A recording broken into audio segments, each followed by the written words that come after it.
Elizabeth Warren recently appeared on the Young Turks for an interview with Cenk Uygur, presumably to start rebuilding some of the bridges that she burned in 2016 ahead of what could be a 2020 presidential run.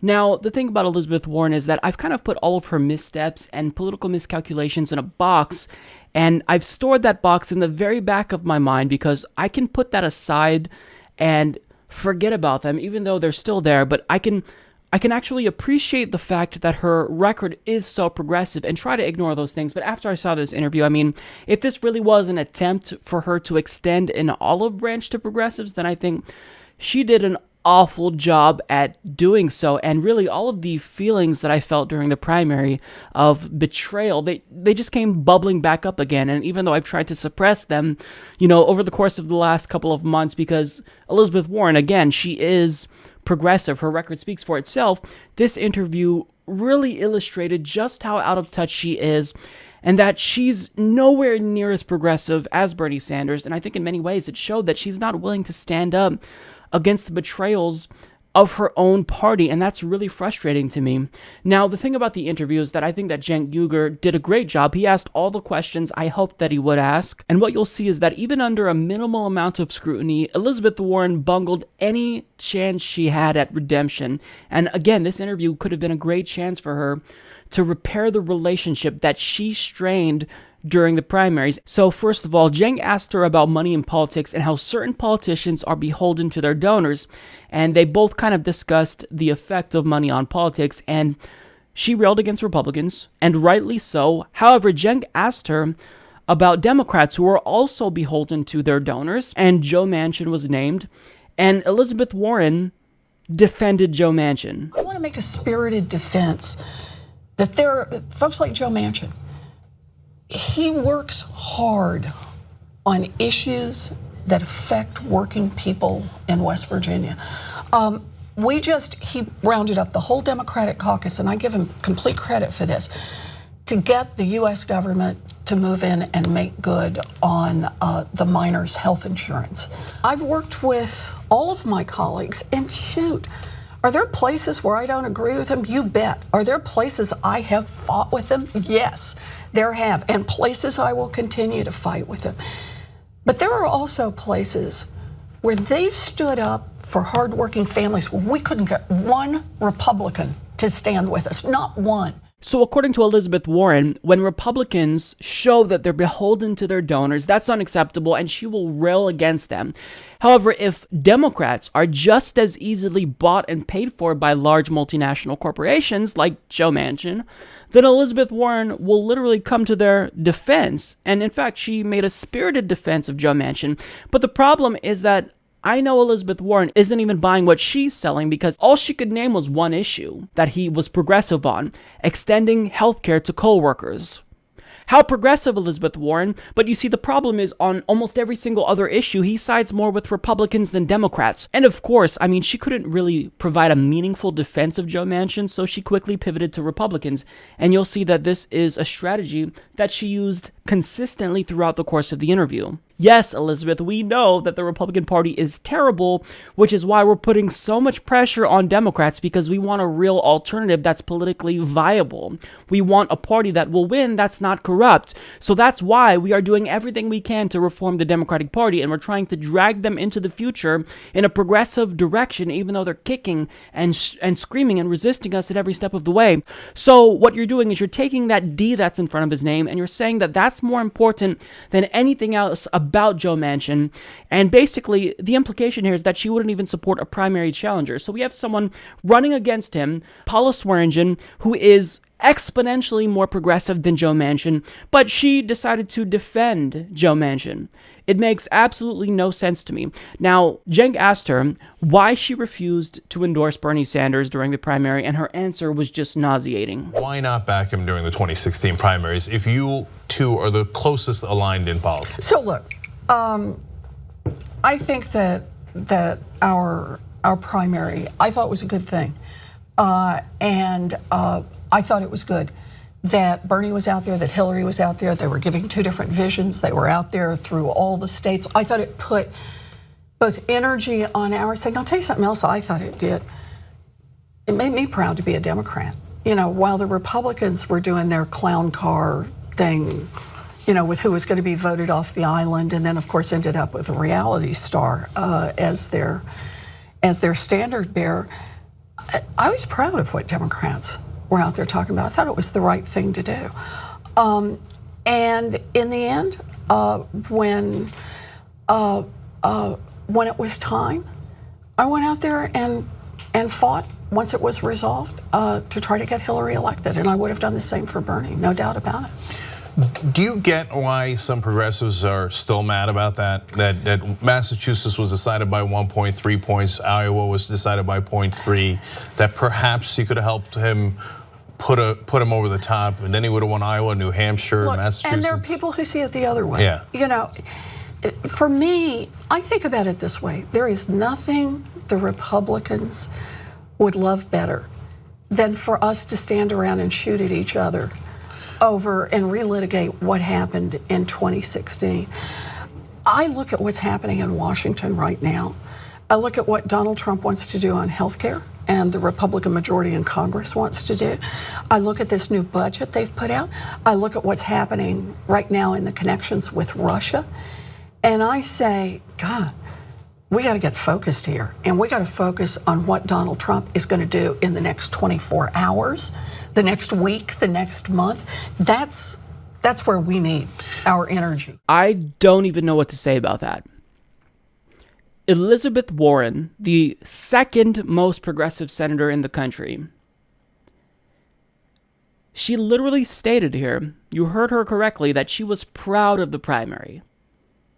She's referring to the primary where the chairwoman of her party was forced to resign in disgrace because she was caught rigging the primary against Bernie Sanders. You were proud of that, Elizabeth Warren? You're proud of the way that the party conducted themselves? With the way that superdelegates demoralized Bernie Sanders supporters, with the way that the DNC colluded with Hillary Clinton before anyone announced their campaigns to move up red states ahead on the primary schedule, knowing that Hillary Clinton is more conservative and would probably cultivate an early lead. I mean, you're proud of that, Elizabeth Warren? Really? You're proud of that?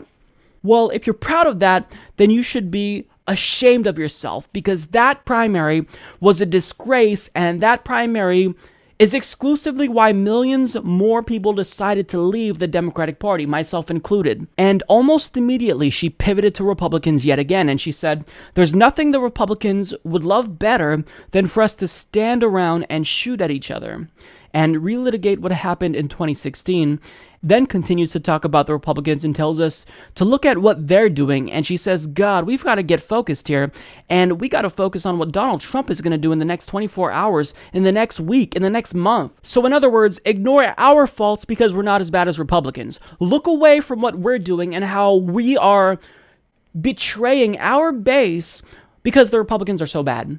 We're not as shitty as Republicans, even though we're pretty bad, but so long as we're, just marginally better than Republicans, you should be distracted by Donald Trump and what the Republicans are doing. That's exactly what she's saying, and it's a cop-out. It's a complete and utter cop-out. Saying that the Republicans are bad, I mean, you're going after the low-hanging fruit here. That's not anything that is courageous to say. We all know they're bad, but what really takes courage is for you to stand up against your own party and how they betray the base. And Elizabeth Warren once was courageous enough to do this. I mean, she went after Obama for numerous reasons. I mean, she was against him on the TPP. What happened to Elizabeth Warren? Why are you no longer willing to call out people in your own party? It doesn't make sense to me.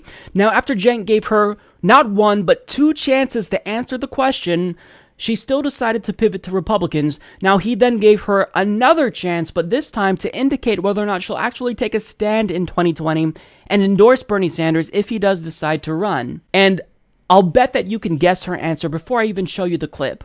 She dodged the question and then quickly pivoted to Republicans. If you don't run, do you think this time around that you will have a more forceful opinion in the primaries? Because that is when people will decide who our standard bearer is. Their standard bearer is the reality show star. Yeah. And our standard bearer will either be a progressive or someone who is more beholden to donors, or someone in between. So if, for example, Bernie Sanders were to run again, if you're not running, would you support him?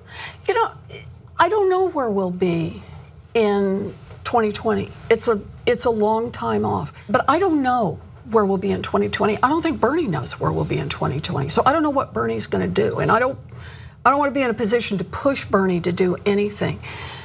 What I see right now really is that as Democrats, as progressives, we can't make politics a once every 4-year thing. It has got to be an everyday thing. Donald Trump has not been in office, 150 days yet? It's less than that. He's got a long, long time to go, or at least the Republicans do. Republican majority in the House, Republican majority in the Senate. The way I see it is, man, we got to be all in on the fights that are occurring right now, the things they're doing right now. So Elizabeth Warren, whatever backbone I thought she had, it's just gone. I mean, she stayed silent during the primaries, and I don't know what happened. She used to be so courageous, and she no longer has a spine. She's no longer willing to take an issue and stand up because it just might not be politically expedient enough for her. And that's so harmful to her chances in 2020, because what she used to be viewed as was a maverick, as someone who would stand up for progressives no matter what. But she's showing us that she has the capacity to be a coward. Now, Cenk asked her a question that I think is really important. So he asked her what issues the Democratic Party should focus on in 2018.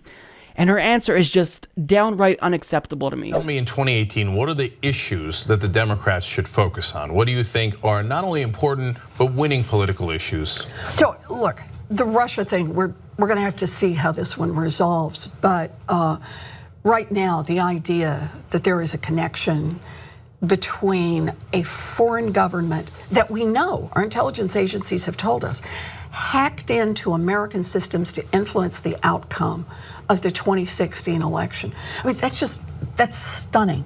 So, and right now, Republicans won't even talk openly about the fact that it happened, much less what it is that we need to do to get to the bottom of an investigation about it and make sure it never, ever, ever happens again.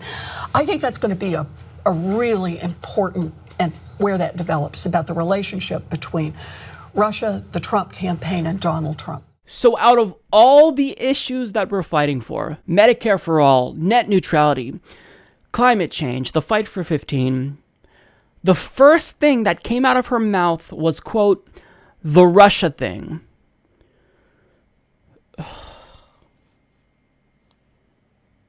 I don't even know what to say. I don't think I've ever been this disappointed in Elizabeth Warren. She's the one senator, one of two actually, that would just consistently focus on policy substance. And now she thinks Russia is more important than student loan relief or Medicare for all. Unfucking believable. And this is what she said. She said, Russia hacked into American systems to influence the outcome of the 2016 election. That's stunning. Okay, they, quote, hacked into American systems. So are you literally implying now, Elizabeth, that they hacked into voting booths? Because if so, then you're just outright wrong. And that claim would be stunning, but you and I both know that that's not what she was talking about. She was talking about an alleged hack into the DNC and John Podesta's emails, but she didn't even say emails. When she was talking about Russia, the word emails didn't even come out of her mouth.